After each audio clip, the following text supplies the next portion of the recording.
guys, I'm Melissa from Starry Family Farm, and today I'm going to be reading for March 18th of the Bible in a Year Challenge. And all the previous readings will be in a playlist called Bible in a Year Readings, which I will link at the end of this video. So for March 18th, we'll be reading from Deuteronomy 17 through 18, Ecclesiastes 1, 12 through 18, and Luke 19. Okay, so Deuteronomy chapter 17. Never sacrifice a sick or defective ox or sheep to the Lord your God, for he detests such gifts.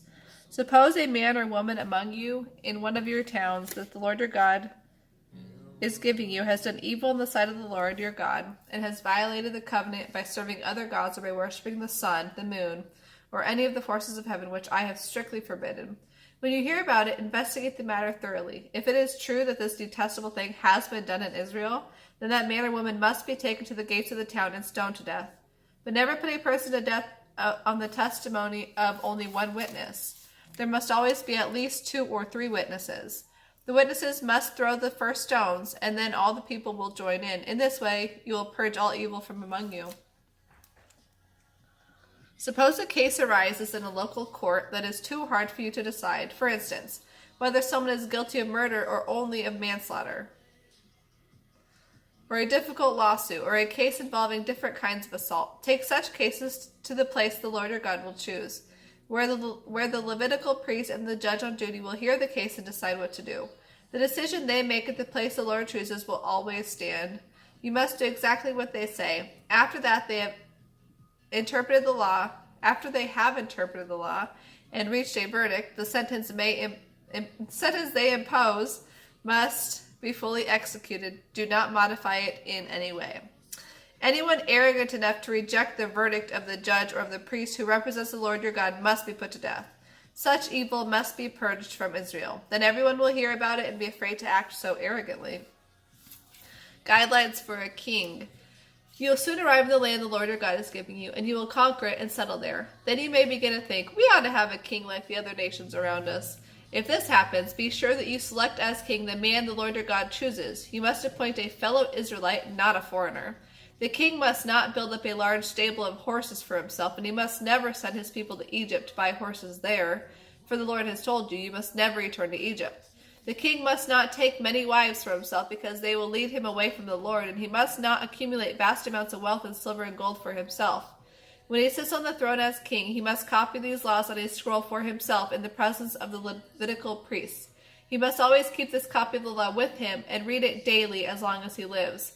That way, he will learn to fear the Lord his God by obeying all the terms of this law. This regular reading will prevent him from becoming proud and acting as if he is above his fellow citizens. It will also prevent him from turning away from these commands in the smallest way. This will ensure that he and his descendants will reign for many generations in Israel. Chapter 18. Gifts for the priests and Levites. Remember that the Levitical priests and the rest of the tribe of Levi will not be given an inheritance of land like the other tribes in Israel. Instead, the priests and Levites will eat from the offerings given to the Lord by fire, for that is their inheritance. They will have no inheritance of their own among the Israelites. The Lord himself is their inheritance, just as he promised them. These are the parts the priests may claim as their share from the oxen and sheep that the people bring as offerings: the shoulder, the cheeks, and the stomach. You must also give to the priests the first share of the grain, the new wine, the olive oil, and the wool at shearing time. For the Lord your God chose the tribe of Levi out of all your tribes to minister in the Lord's name forever. Any Levite who so desires may come from any town in Israel, from wherever he is living, to the place the Lord chooses. He may minister there in the name of the Lord his God, just like his fellow Levites who are serving the Lord there. He may eat his share of the sacrifices and offerings, even if he has a private source of income. A call to holy living. When you arrive in the land the Lord your God is giving you, be very careful not to imitate the detestable customs of the nations living there. For example, never sacrifice your son or daughter as a burnt offering, and do not let your people practice fortune-telling or sorcery, or allow them to interpret omens, or engage in witchcraft, or cast spells, or function as mediums or psychics, or call forth the spirits of the dead. Anyone who does these things is an object of horror and disgust to the Lord. It is because the other nations have done these things that the Lord your God will drive them out ahead of you. You must be blameless before the Lord your God. The people you are about to displace consult with sorcerers and fortune tellers. but the Lord your God forbids you to do such things. True and false prophets. The Lord your God will raise up for you a prophet like me from among your fellow Israelites, and you must listen to that prophet. For this is what you yourselves requested of the Lord your God when you were assembled at Mount Sinai. You begged that you might never again have to listen to the voice of the Lord your God or see this blazing fire for fear you would die. Then the Lord said to me, Fine, I will do as they requested. I will raise up a prophet like you from among their fellow Israelites. I will tell that prophet what to say, and he will tell the people everything I command him. I will personally deal with anyone who will not listen to the messages of the prophet proclaims on my behalf. But any prophet who claims to give a message from another god, or who falsely claims to speak for me, must die. You may wonder, how will we know whether the prophecy is from the Lord or not? If the prophet predicts something in the Lord's name and it does not happen, the Lord did not give the message. That prophet has spoken on his own and need not be feared. Okay, in Ecclesiastes 1,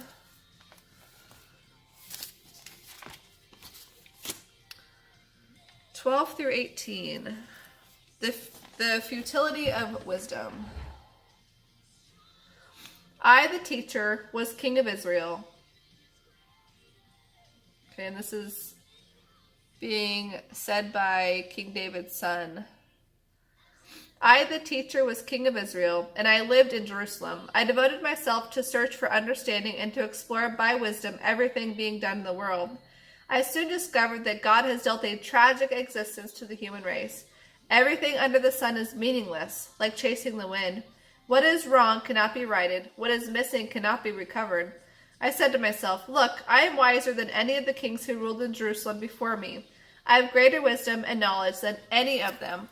So I worked hard to distinguish wisdom from foolishness.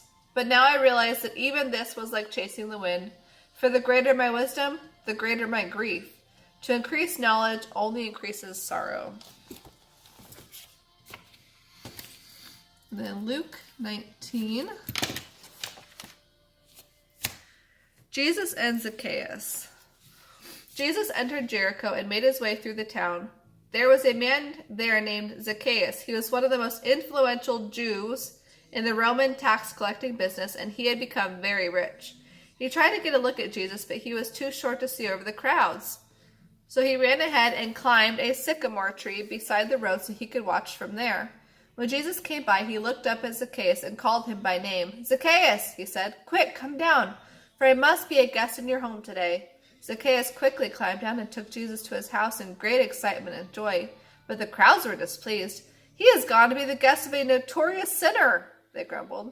Meanwhile, Zacchaeus stood there and said to the Lord, I will give half my wealth to the poor, Lord, and if I have overcharged people on their taxes, I will give them back 4 times as much.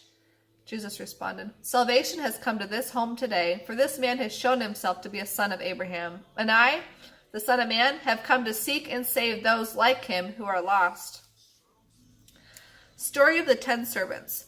The crowd was listening to everything Jesus said, and because he was nearing Jerusalem, he told a story to correct the impression that the kingdom of God would begin right away. He said, A nobleman was called away to a distant empire to be crowned king, and then return.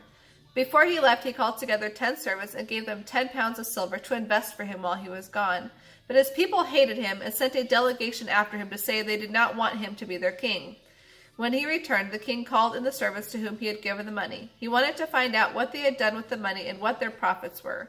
The first servant reported a tremendous gain, 10 times as much as the original amount. Well done, the king exclaimed. You are a trustworthy servant. You have been faithful with the little I entrusted to you. So you will be governor of 10 cities as your reward.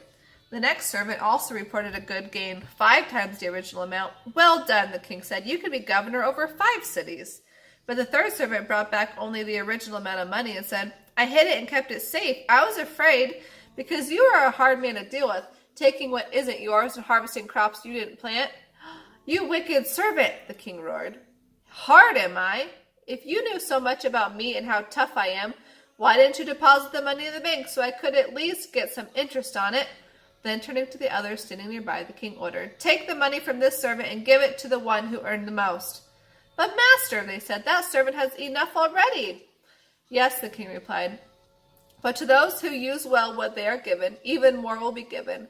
But from those who are unfaithful, even what little they have will be taken away. And now about these enemies of mine who didn't want me to be their king. Bring them in and execute them right here in my presence." The triumphal entry. After telling this story, Jesus went on toward Jerusalem, walking ahead of his disciples. As they came to the towns of Bethphage and Bethany on the Mount of Olives, he sent 2 disciples ahead. "Go into that village over there," he told them, "and as you enter it, you will see a colt tied there that has never been ridden. Untie it and bring it here. If anyone asks what you are doing, just say, 'The Lord needs it.'" So they went and found the colt, just as Jesus had said. And sure enough, as they were untying it, the owners asked them, "Why are you untying our colt?" And the disciples simply replied, "The Lord needs it." So they brought the colt to Jesus and threw their garments over it for him to ride on. Then the crowd spread out their coats on the road ahead of Jesus. As they reached the place where the road started down from the Mount of Olives, all of his followers began to shout and sing as they walked along, praising God for all the wonderful miracles they had seen. "Bless the King who comes in the name of the Lord. Peace in heaven and glory in highest heaven."